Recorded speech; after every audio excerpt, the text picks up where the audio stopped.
Then there are different strategies जो as a merchandiser आपको पता होनी चाहिए, जैसे प्रोडक्ट सैंपल्स एंड डेमोन्स्ट्रेशन। क्योंकि जितनी भी बड़ी कंपनीज हैं, ऐसा नहीं है कि डिजाइनर ने पीस बनाया वो सिंपली जाके गोल्ड में बनता है। सबसे पहले हम एक मास्टर पीस बनाते हैं जो हम बेसिकली सिल्वर में या कॉपर में, डिपेंड कंपनी टू कंपनी की वो कौन से बेस मेटल पे बनाना चाहते हैं। मोस्टली अगर गोल्ड ज्वेलरी है तो वो प्रेफर करते हैं कि वो सिल्वर में बनाए। तो सिल्वर में जब पीस बन के आता है तो वो चेक करना होता है कि उसमें कोई इश्यूज तो नहीं आ रहे, क्योंकि अगर कोई इश्यू आ रहा है तो हम उसी वक्त वो रेक्टिफाई करके देन हमारा फाइनल पीस गोल्ड में बन के आता है। Then we have cross merchandising, जिसमें बेसिकली आपको ये पता होना चाहिए कि किस तरह से, लेट्स से जो आप जिस भी कंपनी में काम कर रहे हैं और अपनी ब्रांड का आप एक नया डिजिटल, बिकॉज डिजिटल प्लेटफॉर्म बहुत ज्यादा डिमांड में है। सो आपको ये पता होना चाहिए कि आप किस तरह से उस डिजिटल प्लेटफॉर्म में अपने अगर पीसेस रखना चाह रहे हैं तो आप किस तरह से रखेंगे। सो वो सारे स्ट्रैटेजीज आपको बनानी होंगी। सो किस तरह से हम कौन से similar pieces, let's say earring है, इयरिंग में कितने अलग अलग तरह के इयरिंग्स आते हैं। इट्स नॉट लाइक अगर हम इयरिंग की बात करें, there is just earring, we have hoops, we have studs, we have झुमकीज।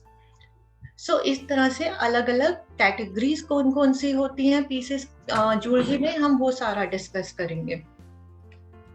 Then we are storage signage, कि अगर because as a merchandiser you have a right कि आप ये डिसाइड कर सके कि लेट्स से कोई फेस्टिवल आ रहा है या कोई कुछ न्यू ईयर आ रहा है, तो आप किस तरह से अपने स्टोर में शेल्फ पे चेंजेस कर सकते हैं या साइनेज बना सकते हैं या प्रमोशनल एक्टिविटीज कर सकते हैं। जैसे दिवाली आने वाली होती है तो पीपल स्टार्ट की 25% off on making, so these are promotional strategies कि आप अपनी ब्रांड किस तरह से प्रमोशनल, कौन कौन सी प्रमोशनल स्ट्रैटेजीज आप यूज कर सकते हैं। So we are gonna talk about that. Then product display during VM, हम ये सारी बातें करेंगे कि प्रोडक्ट डिस्प्ले कैसे होता है, अलग अलग किस किस तरह की विंडो डिस्प्ले होते हैं, हम कौन कौन से डिफरेंट लाइट्स यूज कर सकते हैं इन शोरूम, या हम किस तरह के प्रॉप्स यूज कर सकते हैं हमने अपनी ज्वेलरी रखने के लिए।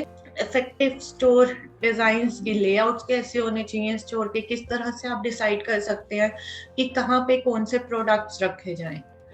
देन प्रमोशनल मर्चेंडाइजिंग की प्राइसिंग क्या होना चाहिए, डिस्काउंट क्या होना चाहिए, ऑफर्स क्या होनी चाहिए, although strategies we are gonna talk during this course. And about stock shelf, कि किस तरह की स्टॉक शेल्फ होनी चाहिए। I think one, you are doing something on the screen.